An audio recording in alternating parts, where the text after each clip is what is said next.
Eh bien bonjour à vous, bienvenue dans cette vidéo dans laquelle on va faire une interview avec une personne que j'ai accompagnée qui a validé la première étape pour réaliser sa carte de résident temporaire ici au Paraguay, qui a aussi obtenu sa carte de police nationale.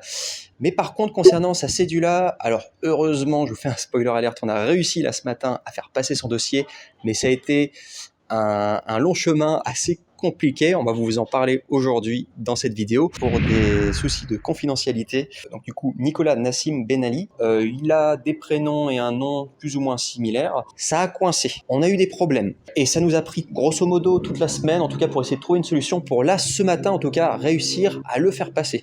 Donc du coup, je voulais dans cette vidéo faire en sorte qu'on vous raconte l'expérience, en tout cas comment ça s'est passé. Déjà tout d'abord, pour commencer par la première question, donc bonjour Nicolas Nassim Ben Ali, est-ce que tu peux te présenter, d'où tu viens exactement, là où tu es né, quelle est ta nationalité ou quelles sont tes nationalités? Alors, j'ai 52 ans, je suis fonctionnaire depuis plus d'une quinzaine d'années.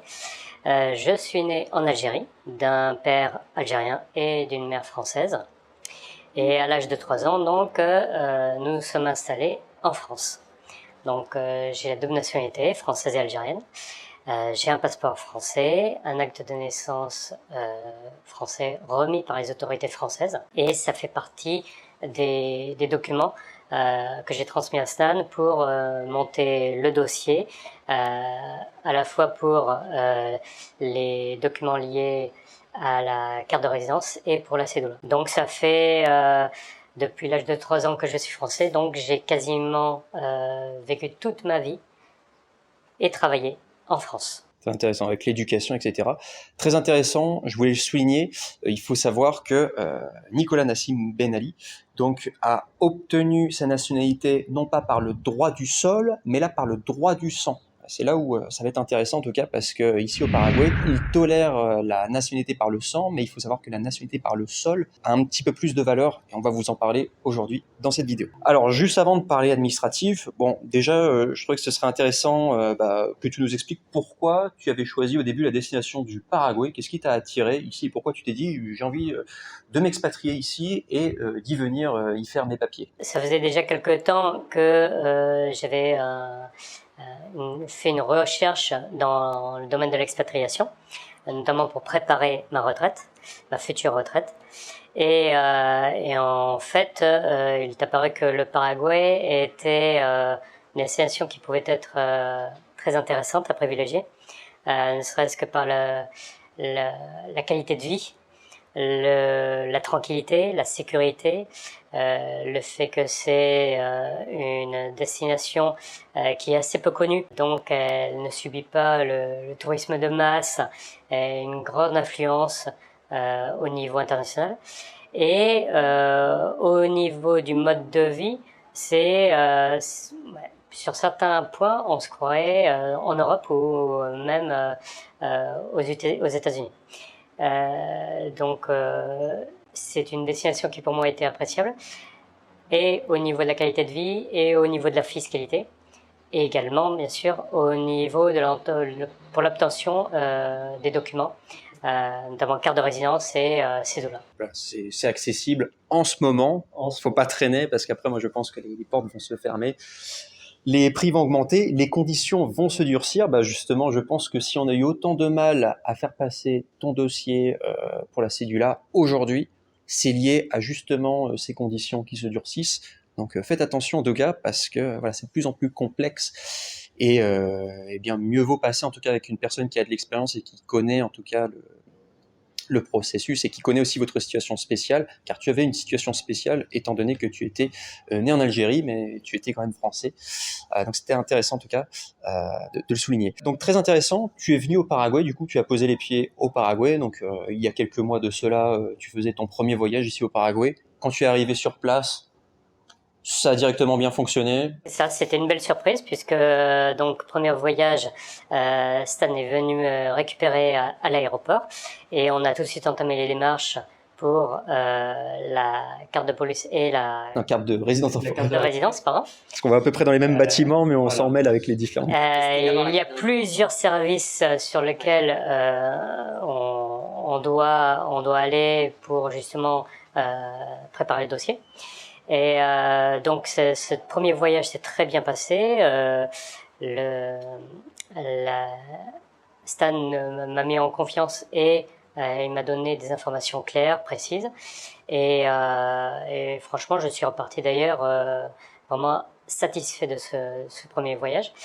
Et pour le deuxième voyage également, dès que je suis arrivé, on a tout de suite démarré les procédures pour déjà récupérer carte de police. Carte de résident temporaire que j'avais gardée pour toi au chaud et que je t'ai redonnée, entamé pour la carte de police nationale et après tout préparer le dossier pour la carte de cédula. Et ensuite donc on est arrivé donc au service des identificaciones pour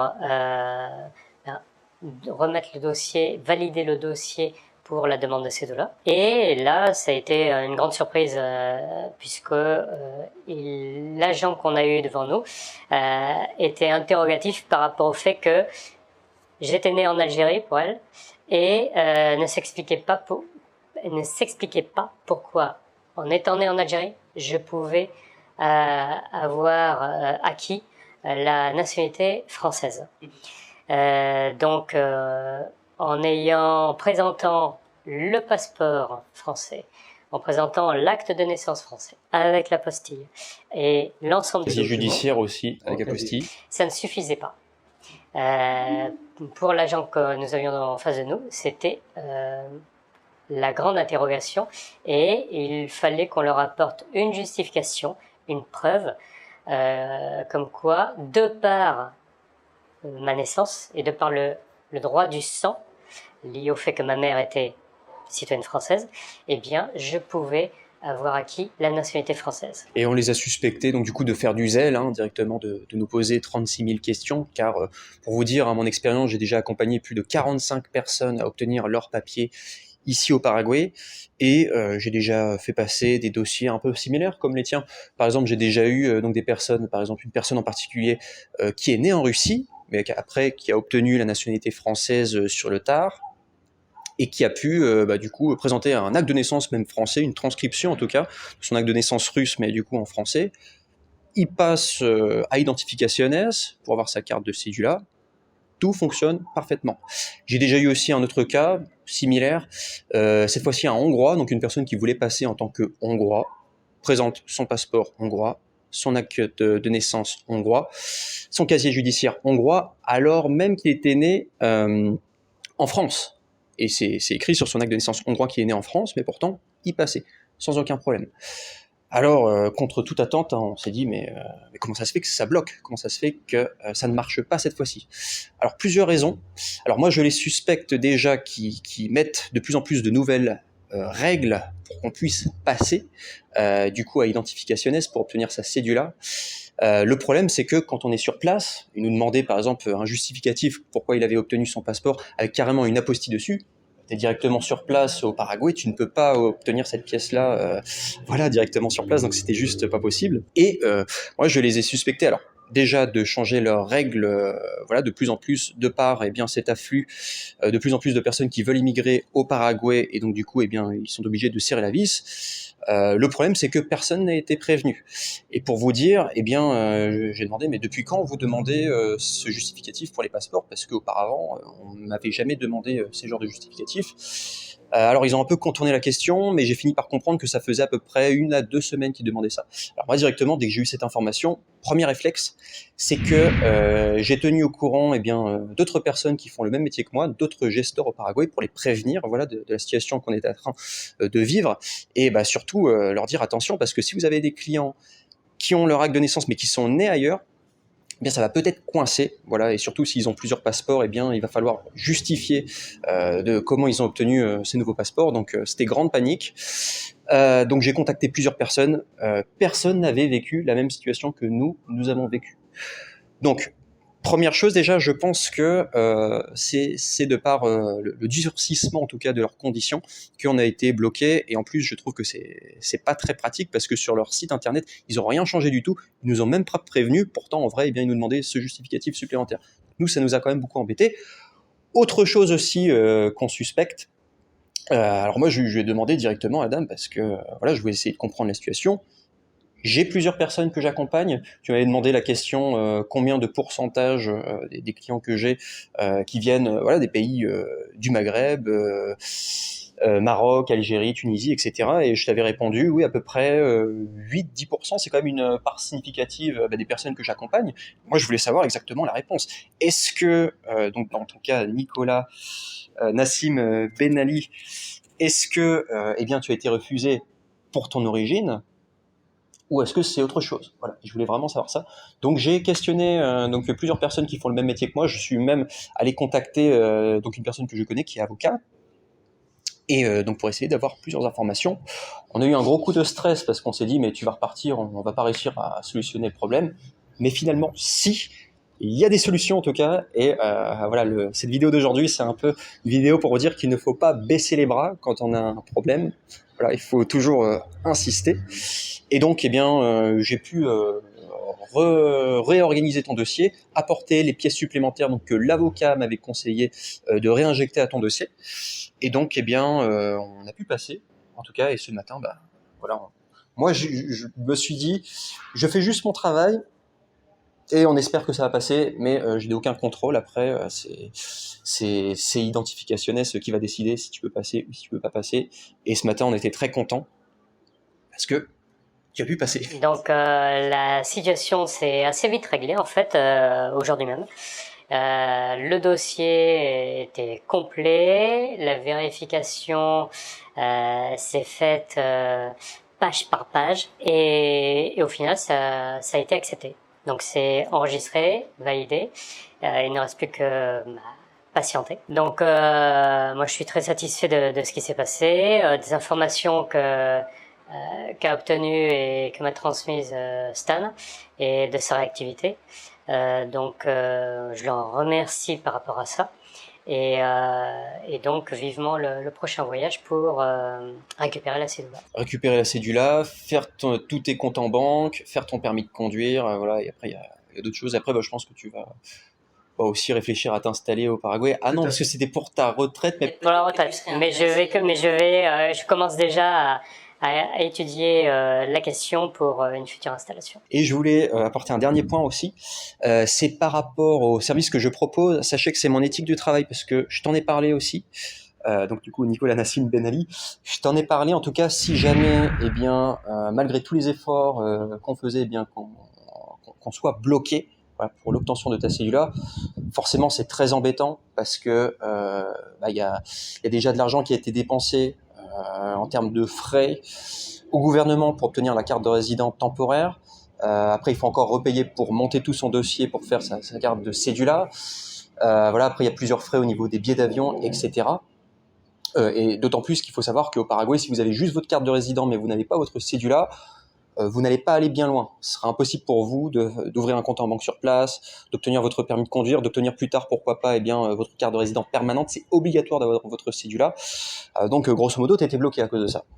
Moi, je me suis dit, pour une question d'éthique de travail, que j'étais prêt à te rembourser sur les honoraires, en tout cas, même si je n'ai pas beaucoup de contrôle sur les décisions des autorités, quand même, je peux t'orienter, et si je te dis que ton dossier va passer, normalement, il est censé passer. Et donc, il faut savoir que si vous passez avec moi, en tout cas, j'ai cette honnêteté, en tout cas, et cette éthique de travail de tout simplement vous rembourser sur les honoraires. Pour moi, c'est la moindre des choses. Donc voilà, j'étais prêt à le faire. Hein. Je te l'ai proposé plusieurs fois. Je te dis, on va tenter, là, aujourd'hui, on va voir si ça marche. Si ça marche pas, je te rembourserai. Voilà, et en m'excusant encore. Alors, ce n'est pas à 100% de ma faute hein, par rapport au gouvernement s'il refuse, surtout qu'en plus c'est une nouvelle règle. Ils m'ont mis dos au mur hein, par rapport à ton dossier, parce que j'étais pas du tout au courant, et même les autres gestors que j'ai prévenus, ils n'étaient pas du tout au courant de ce nouveau justificatif qu'ils demandaient. Mais voilà, j'étais quand même prêt à te rembourser parce que je sais que vous faites beaucoup d'efforts pour pouvoir venir au Paraguay. C'est accessible pour pouvoir immigrer, voilà, ici s'expatrier. Et voilà, ça se fait en plusieurs étapes et il y a quand même des frais qui sont dépensés. Je pense que depuis le début, tu as dû dépenser facilement 3000, 3500 en comptant les billets d'avion, etc. Ouais, 3000, 3500. Bon voilà, il y a intérêt que derrière tu puisses obtenir des papiers, voilà, parce que c'est pas gratuit, t'as pas le temps illimité non plus. Donc voilà, je voulais vous le dire en tout cas, si vous passez avec moi, je vous rembourse en tout cas sur les honoraires parce que voilà, vous allez faire beaucoup d'efforts. Il faut derrière que votre dossier passe, en tout cas. Bah, je te remercie en tout cas pour ta confiance, hein, Je te remercie. Nicolas Nassine Benali, parce que Merci. depuis le début, en tout cas, bah, c'est vrai que tu m'as fait confiance, en tout cas, je t'ai guidé, en tout cas, et je suis très satisfait, en tout cas, quand il y a un problème comme ça, que j'arrive à le débloquer, et surtout que ça me donne plus d'expérience, parce que là, du coup, les prochains clients, parce que j'ai plusieurs clients encore qui vont arriver, qui sont à peu près dans la même situation, j'étais en train de paniquer, et là, je suis content, en tout cas, parce que j'ai trouvé la solution, cette fois-ci. Et à chaque fois dans mon métier, on en apprend tous les jours, on apprend des nouvelles choses, en tout cas, pour faire débloquer les dossiers, pour fluidifier aussi tout le processus. Et là, je vois que ça se présente bien, que j'ai réussi à solutionner en tout cas ton cas. Et donc, je suis très content parce que j'ai un taux d'échec qui est très très bas, en toute transparence. Eh bien, il n'y a qu'une seule personne sur les 45 personnes qui a été refusée depuis le début. Et c'est pour une histoire de vraiment, il y a une situation très compliquée, donc en épargnant tous les détails, mais il vient de 2 pays différents, dont un pays qui exige un visa pour pouvoir venir. Il vit après en Suisse, donc il est résident en Suisse, il a eu un enfant après en Suisse, enfin une situation un peu compliquée. Il s'est marié après dans un autre pays. Situation très complexe, et je suis encore en train de travailler pour essayer de faire débloquer sa situation. Donc voilà pourquoi, eh bien, si vous êtes intéressé en tout cas pour travailler avec le projet Expat Paraguay, eh bien, n'hésitez pas à cliquer sur le premier lien en description pour choisir votre pack. Voilà, il y en a 3 au total, et voilà, en espérant que vous trouverez le pack qui vous conviendra. Et n'oubliez pas qu'il y a aussi des garanties de remboursement. C'est mon éthique de travail. Voilà tout. En vous remerciant pour votre attention, et on vous dit à très bientôt. Ciao, ciao. Bye bye.